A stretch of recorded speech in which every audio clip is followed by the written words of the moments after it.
বিরতির পর স্বাগত। আজ 16ই জানুয়ারি অর্থাৎ পুলিশ সপ্তাহ পালন করা হচ্ছে।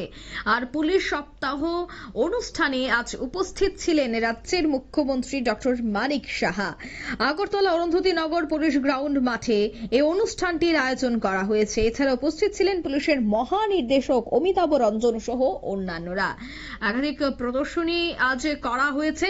অন্যদিকে বেশ কয়েক পুলিশ আধিকারিককেও আজ সম্মানিত করা হয়েছে, অর্থাৎ বিশেষ কাজের জন্য তাদেরকে সম্মান জানানো হয়েছে, তাদেরকে পুরস্কার দেওয়া হয়েছে। এছাড়া যে প্রদর্শনী আপনারা দেখতে পাচ্ছেন সেখানে মহিলা পুলিশ থেকে শুরু করে আরো বেশ কয়েক পুলিশ আধিকারিকরা কিন্তু এই মহড়ায় অংশগ্রহণ করেছে এবং বহুদিন যাবত এই মহড়া চলছিল। এবং আজ যেহেতু 16ই জানুয়ারি অর্থাৎ পুলিশ সপ্তাহ, তাই আজ এই মূল অনুষ্ঠানটি কিন্তু অনুষ্ঠিত হয়ে গেল। আজকের এই অনুষ্ঠান থেকে কি বলছেন রাজ্যের মুখ্যমন্ত্রী ডক্টর মানিক সাহা, শোনাচ্ছি। কমিউনিটি আউটরিচ কার্যক্রমে অনেক ধরনের ফিলান্থ্রপিক কাজ করেন। গত 3 বছরে 25,000-এরও বেশি কর্মসূচি আয়োজন করেছেন।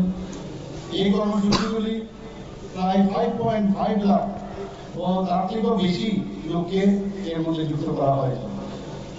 এই কর্মসূচিতে সামাজিক সমস্যা, মাদকের অপব্যবহার, অ্যাওয়ারনেস প্রোগ্রাম, বাল্য বিবাহ, সাইবার অপরাধ, সামাজিক মাধ্যমে যোগাযোগ ইত্যাদি জনসাধারণের মধ্যে তুলে ধরা হয়েছে। সাম্প্রতিক যে বন্যায় 265 জন টিএসআর কর্মীর যে সমন্বয়, তাতে 53টি টিএসআর দল প্রায় 6,200-এর বেশি বন্যা দুর্গতদের উদ্ধার করেছে এবং 51টি স্থানে ভূমিধস ওনারা সারাই করেছেন। বন্যা দুর্গতদের উদ্ধার কার্যে 384টি জায়গায় জেলা পুলিশের 109টি দল নিয়োজিত ছিল। বিভিন্ন কল্যাণমূলক ব্যবস্থার সাথেও ত্রিপুরা পুলিশ জড়িত রয়েছেন এবং আমরাও সেই কারণে অনেক ওনাদের জন্য চিন্তা করেছি এবং এই কারণে আমরা এর মধ্যে ত্রিপুরা পুলিশ ও টিএসআর জওয়ানদের রেশন মানি, ডিএ এবং ইউনিফর্ম অ্যালাউন্স আমরা বৃদ্ধি করেছি। 916 জন কনস্টেবলের নিয়োগ করেছি। 6,067 জন স্পেশাল এক্সিকিউটিভের অলরেডি তালিকাভুক্ত হয়েছে। 218 জন সাব ইন্সপেক্টরের পদোন্নতি এবং প্রায় 1000 কর্মীকে বর্ধিত ডিউটি চার্জ করা। আগে বছরের পর বছর গেলেও আমরা দেখতাম যে বিশেষ করে পুলিশ বাহিনী খালি এখান থেকে ওখানে খালি যাওয়া আসাই করতো, কিন্তু পদোন্নতি কিন্তু হতো না। এবার আমাদের এই সরকার আসার পর ঠিক সময় বিশেষ করে পুলিশ বাহিনীতে আমরা অন্যান্য স্তরে আমরা করি, তাদের যেখানে যা দরকার প্রমোশন সেই কাজটা আমরা কিন্তু টাইমলি আমরা করছি। এসপিও এবং স্পেশাল এক্সিকিউটিভদের যে সাময়িক ভাতা সেটা বাড়িয়ে যথাক্রমে 12,000 এবং 13,000 টাকা করা হয়েছে। ত্রিপুরা পুলিশের পরিকাঠামো উন্নয়নে অর্থ বরাদ্দ করা হয়েছে।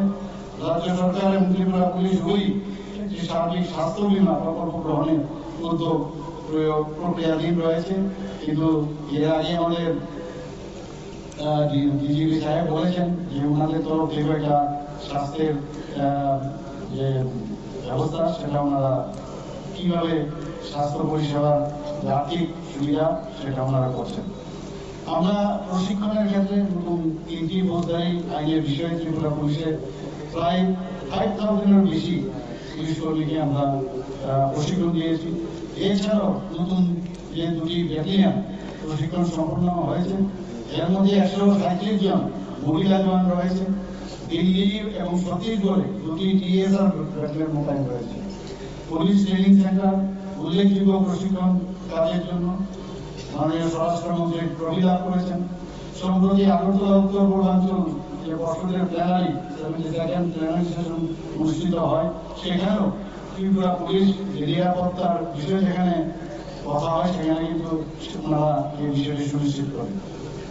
গত বছর ত্রিপুরা পুলিশ 150 বছর বিভূতি উদযাপন করেছে। আগামী দিনে ত্রিপুরা পুলিশ নতুন প্রযুক্তি যেমন রাজ্য এবং জেলাস্তর আর্টিফিশিয়াল ইন্টেলিজেন্স ভিত্তিক কন্ট্রোল রুম, ড্রোন প্রযুক্তি, স্মার্ট সিসিটিভি এবং আধুনিক প্রযুক্তি ব্যবহারে ত্রিপুরা পুলিশ নেতৃত্ব দেবে এবং তারও আমাদের সরকারের তরফ থেকে চিন্তা ভাবনা চলছে এবং সেটা যাতে হয় সেই ব্যবস্থা আমরা করছি।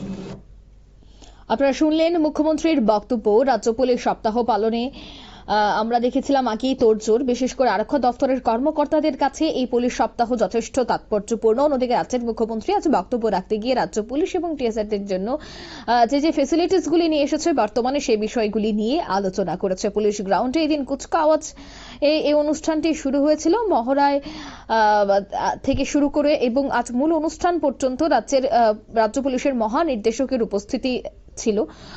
এছাড়া আজকের এই অনুষ্ঠানে জওয়ানরা বাইক চালিয়ে বিভিন্ন ঝুঁকিপূর্ণ কলা কৌশল তুলে ধরেন, যা ছিল যথেষ্ট উপভোগ্য। পাশাপাশি ছিল মালখাম সহ অন্যান্য কসরত সংশ্লিষ্ট প্রদর্শন। জওয়ানদের এই প্রদর্শনীতে প্রচুর সংখ্যক সাধারণ মানুষও উপস্থিত ছিল, তার সাথে গোটা রাজ্যের পুলিশ কর্মীরাও কিন্তু উপস্থিত ছিলেন। নিয়ে নিচ্ছে এই মুহূর্তে ছোট্ট একটি বিজ্ঞাপন বিরতি, সঙ্গে থাকুন।